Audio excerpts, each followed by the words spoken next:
Bonjour, bienvenue en Transparence, le magazine de la rédaction qui parle de l'actualité et qui donne la parole à ceux qui font l'actualité. Notre invité ce midi, c'est Christopher Gégès, directeur de campagne des Loyalistes. Bonjour. Bonjour. Merci d'avoir accepté notre invitation. Alors que la campagne s'organise pour le référendum du 12 décembre, c'est dans un peu plus de 4 mois maintenant. Vous êtes donc directeur de campagne des Loyalistes. Mais c'est qui les Loyalistes aujourd'hui? Quels sont les partis qu'ils constituent? Les loyalistes aujourd'hui, c'est Génération de Nicolas Metzdorf, c'est Tous Calédoniens de Pascal Vittori, c'est le Mouvement populaire calédonien de Gilles Brial, le Rassemblement national de Alain Descombelles, le Rassemblement de Thierry Santa, les Républicains calédoniens de Sonia Backès. Mais pour cette campagne, on va s'appeler différemment. On ne va pas s'appeler les loyalistes parce qu'on souhaite aller au-delà des loyalistes et on souhaite que notre nom justement pour la campagne indique le thème de campagne. Et ce nom, il sera diffusé dans les prochains jours. C'est pas encore possible de le rendre public. Non, pas encore, ça sera dans les prochains jours, mais justement, ça veut montrer un petit peu la multiplicité des noms qu'on souhaite porter pendant cette campagne, c'est-à-dire que le nom, il n'appartient pas que aux seuls loyalistes, parce qu'on a un nom, nous, qui est le nôtre, qui est l'attachement à la République, mais il y a aussi des noms qui sont différents et qui méritent d'être entendus. Un terme plus large que donc les Loyalistes, on l'attend avec impatience. Tous ces partis réunis dans les Loyalistes pour l'instant, on sait qu'il y a eu quelques remous ces dernières semaines à l'occasion de l'élection du président du Congrès. Vous en êtes tout aujourd'hui? La page est tournée ou il y a encore, ça se sent encore les tensions qui vous ont animé?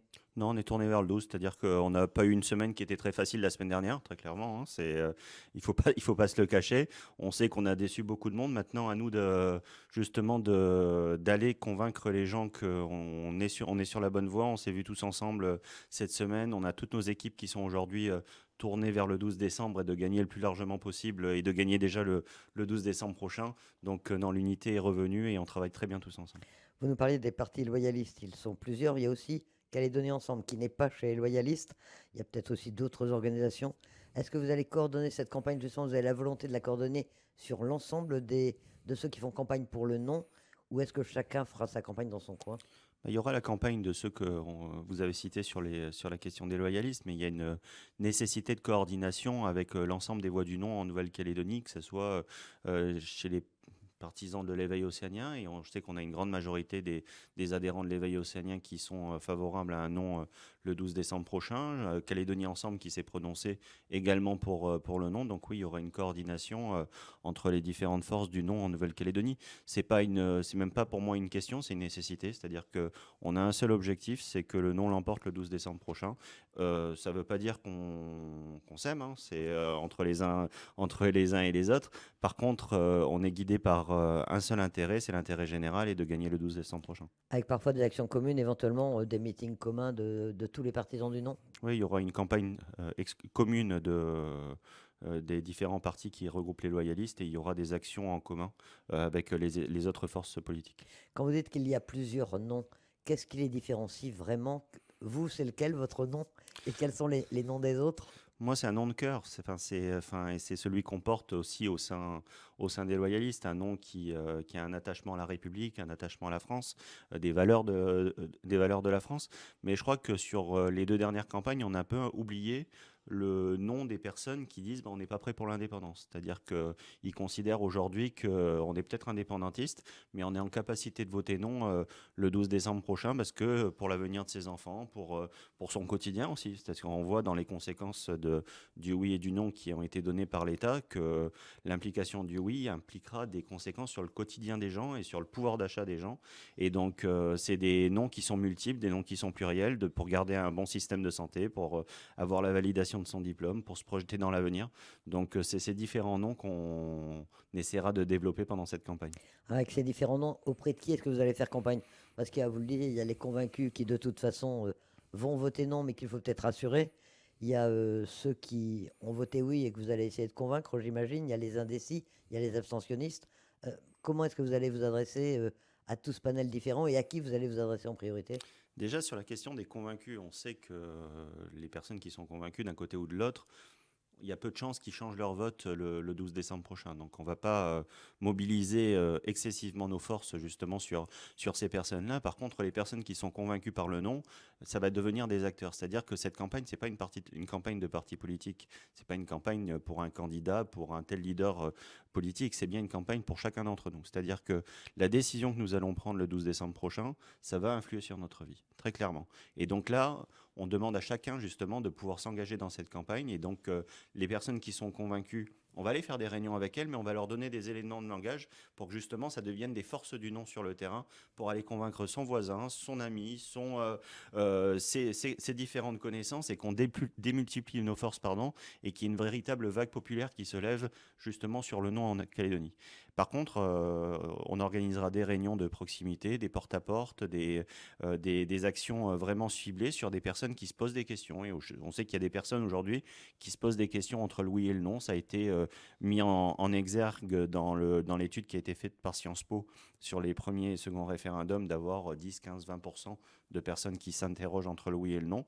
Donc à nous d'aller convaincre sur ça, et on a des équipes qui sont déjà extrêmement mobilisées, et c'est pour ça que je redemande encore à chaque Calédonien qui est convaincu par le non de s'engager pleinement dans cette campagne. Alors, les deux premiers référendums ont beaucoup mobilisé, hein, 80-82% de participation, c'est énorme, mais il reste des abstentionnistes. Est-ce que vous pensez qu'il y a encore un moyen d'augmenter la participation? Est-ce que ce troisième référendum va mobiliser autant, voire plus que les deux précédents? Oui, je pense qu'il y aura encore une petite augmentation de participation, même si je pense elle sera légère. On a identifié les abstentionnistes, on les contactera justement pour leur donner des éléments, pour les convaincre au mieux justement de voter non le 12 décembre prochain.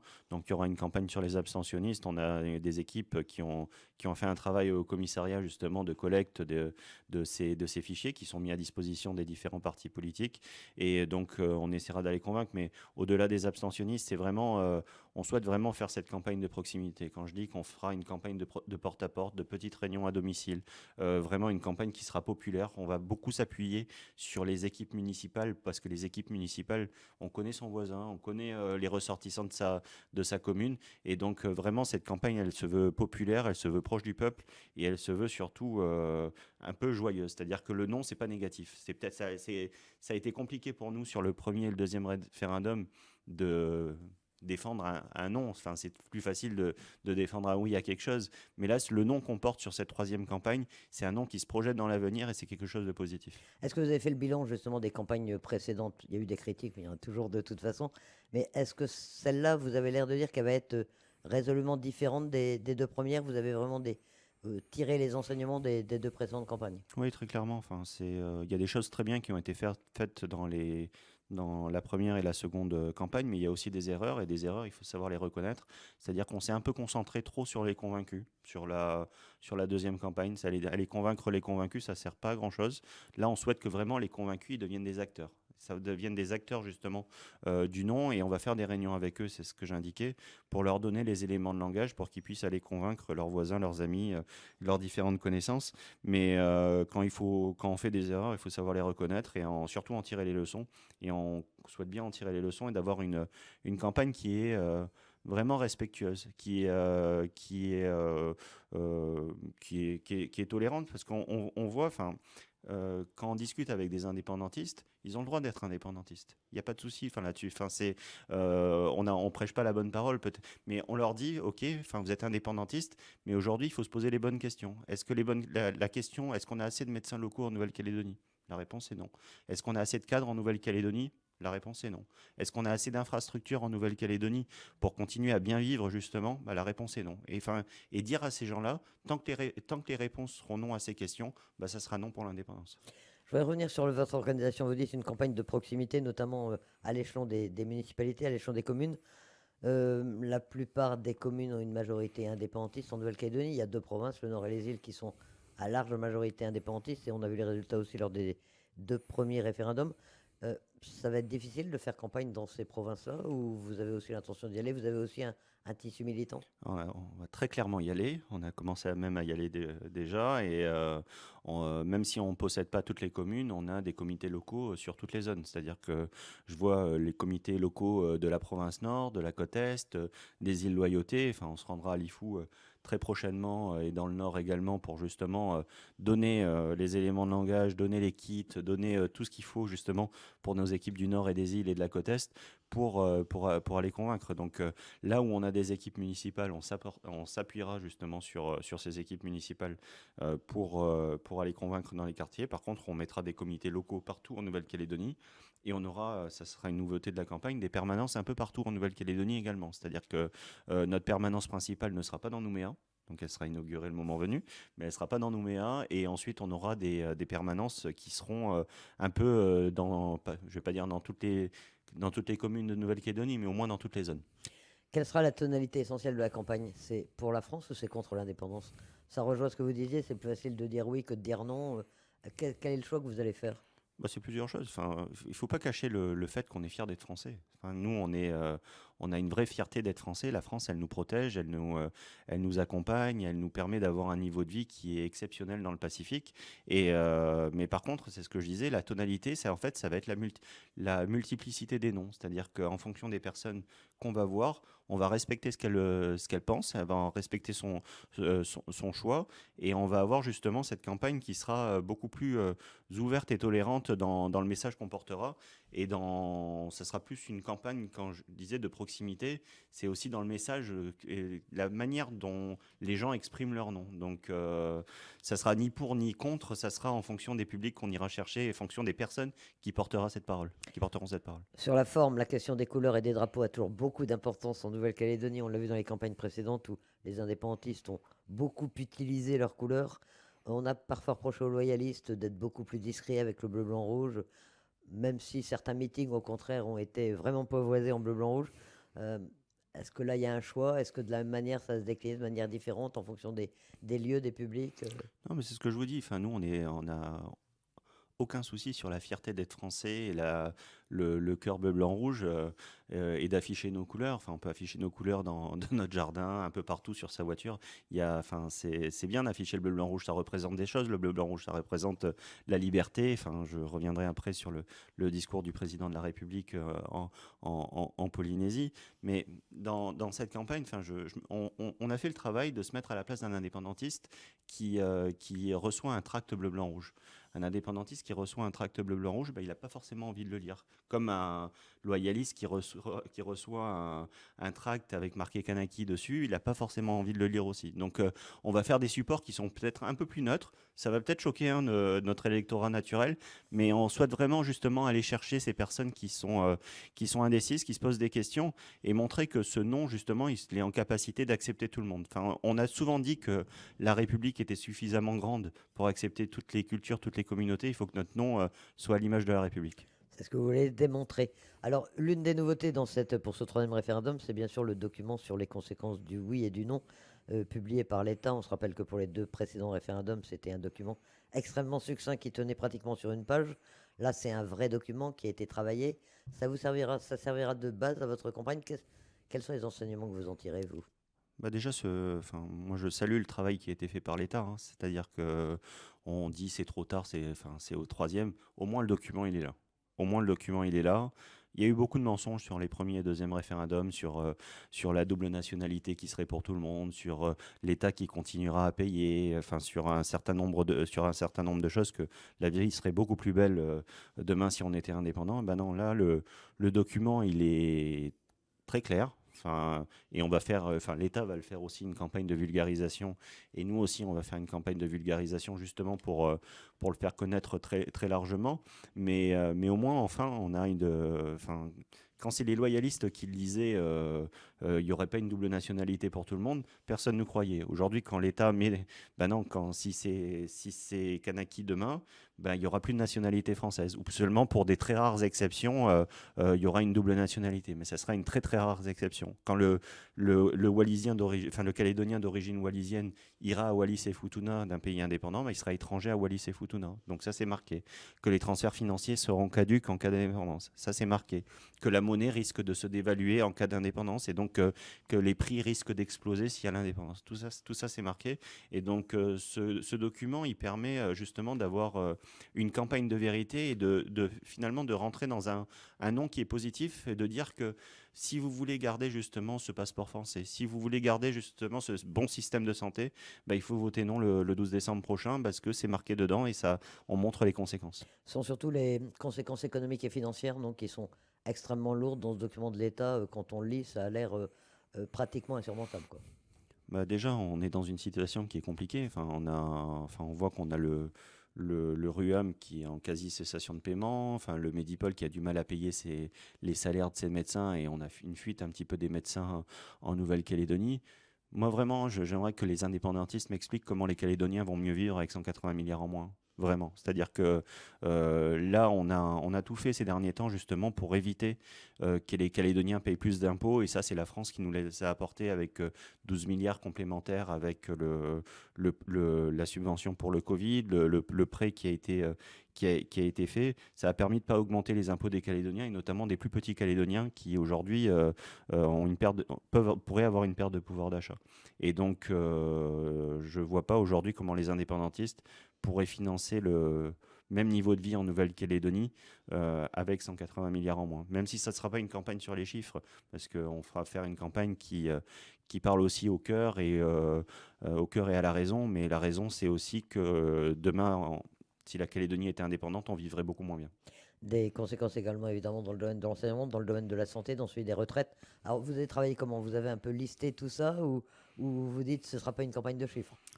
Non, enfin, il y a forcément des chiffres. C'est-à-dire que, enfin, c'est une réalité, c'est une campagne de vérité avec ça. Mais par contre, on fera campagne sur les piliers de la vie des Calédoniens. C'est-à-dire quelles conséquences ça a sur l'identité, la nationalité, quelles conséquences ça a sur le pouvoir d'achat. Je parlais de la monnaie, une monnaie qui est dévaluée et où on a son crédit qui est toujours en euros. On va payer beaucoup plus cher les traites de sa maison si la monnaie est dévaluée. Je pense aux gens qui sont dans les logements sociaux. Tous les bailleurs de fonds ont leurs prêts qui sont réalisés en euros. C'est-à-dire que les bailleurs de fonds, c'est-à-dire la SIC, le FSH ou les autres, seront obligés d'augmenter de 20 ou 30% en cas d'indépendance et en cas de dévaluation de la monnaie, les loyers des logements sociaux. Ça, c'est des impacts directs sur le quotidien. Et donc, on a travaillé justement, et on lancera la campagne par un séminaire le 21 août à Bourail justement pour travailler, faire un séminaire de travail avec les différents référents, avec les différentes équipes,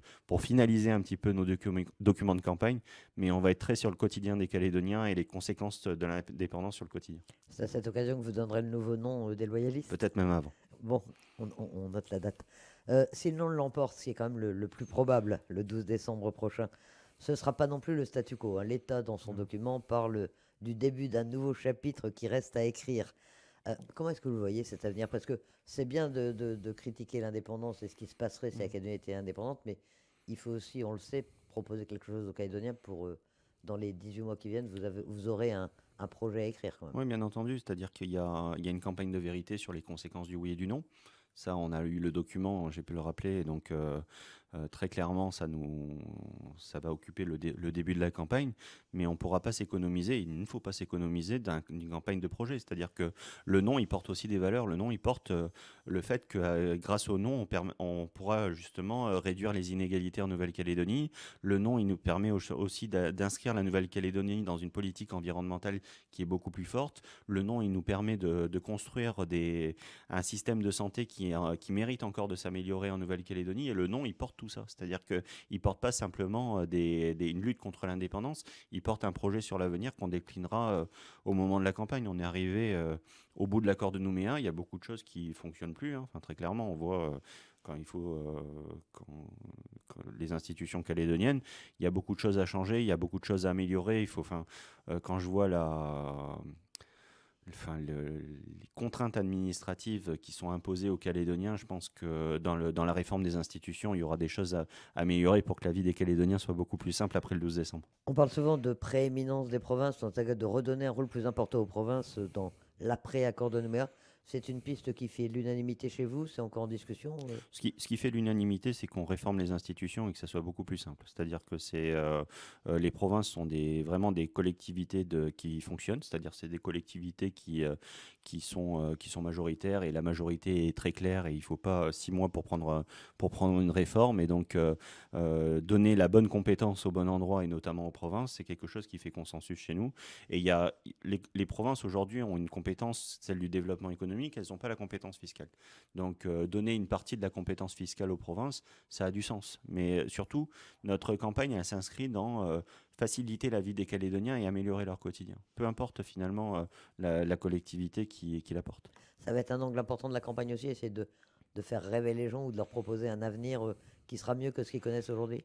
Oui, et ça s'inscrit que dans le nom. C'est-à-dire que le nom, aujourd'hui, il nous protège, il nous permet de progresser, il permet justement de se projeter dans l'avenir. Moi, je ne vois pas comment on se projette dans l'avenir avec 180 milliards en moins, avec des diplômes qui ne sont plus reconnus nulle part et avec un passeport qui ne permet plus de voyager.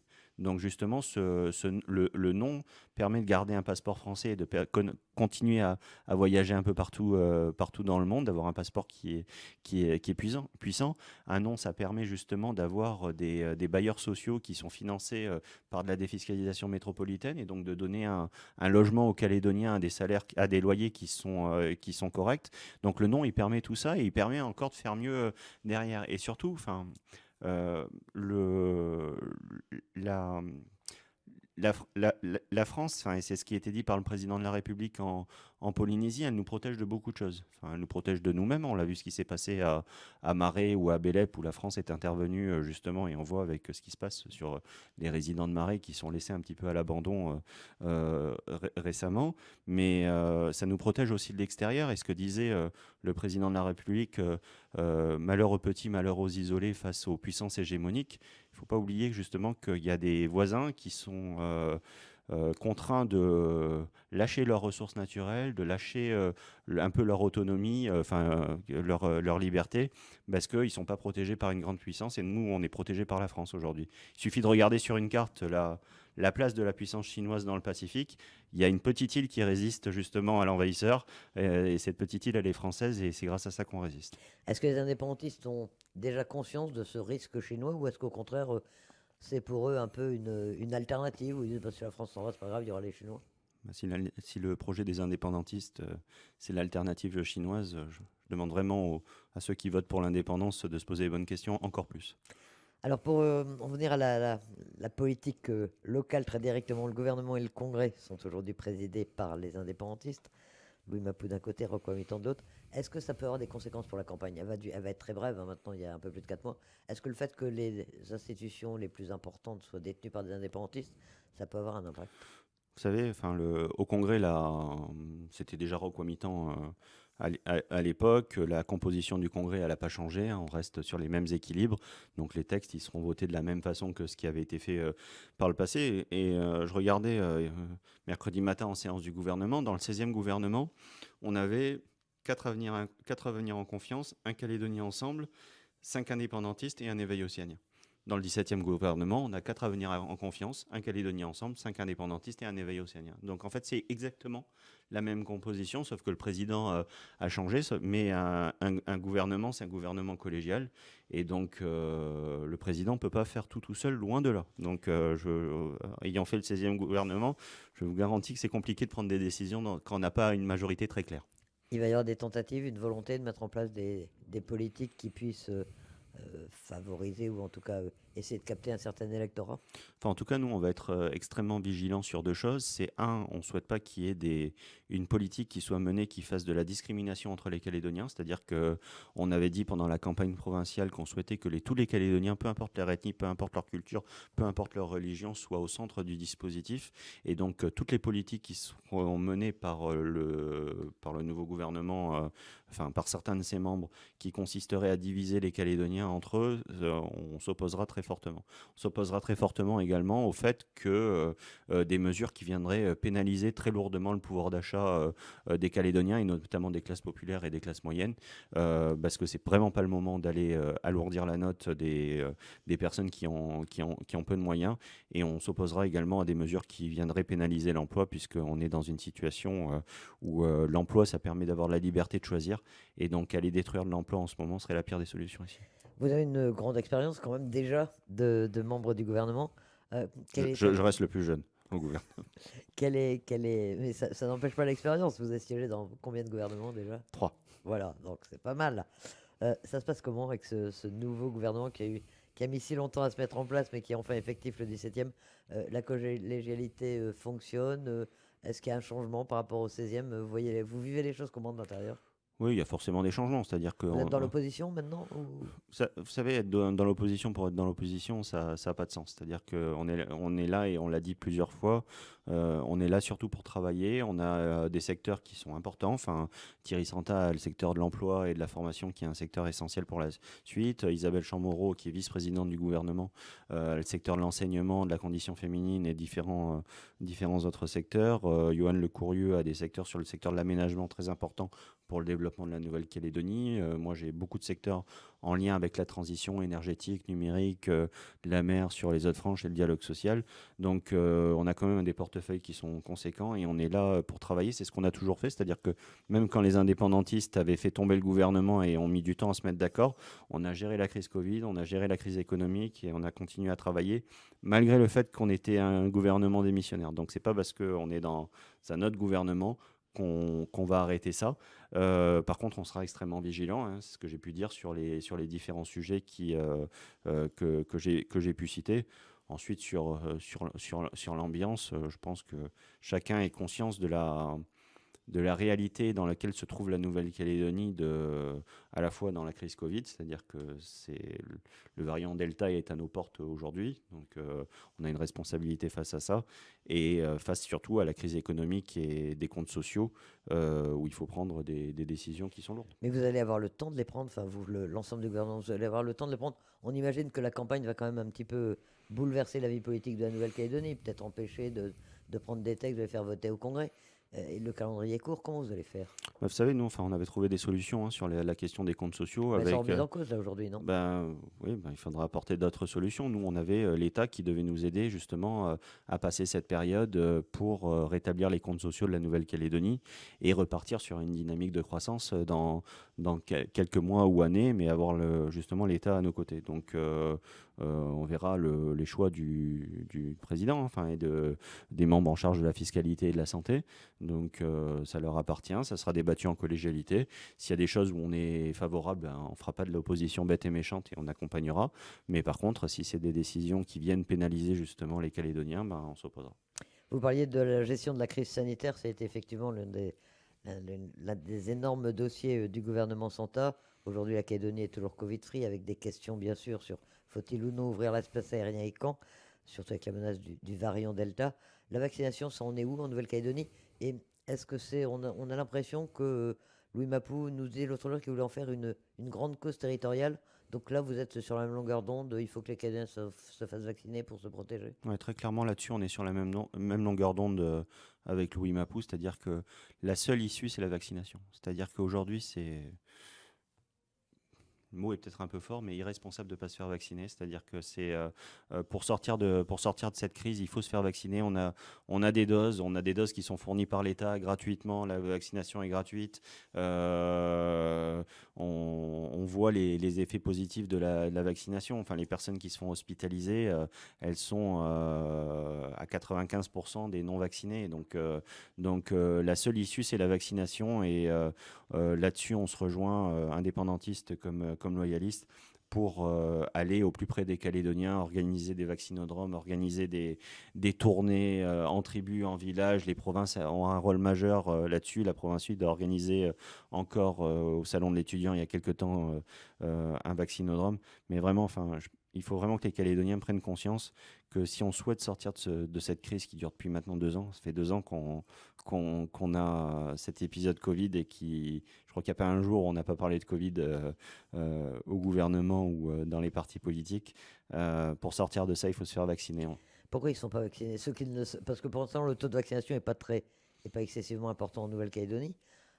C'est de la réticence, à votre avis, ou c'est simplement de l'indifférence parce que comme le Covid n'est pas là, les gens n'estiment pas nécessaire de se faire vacciner?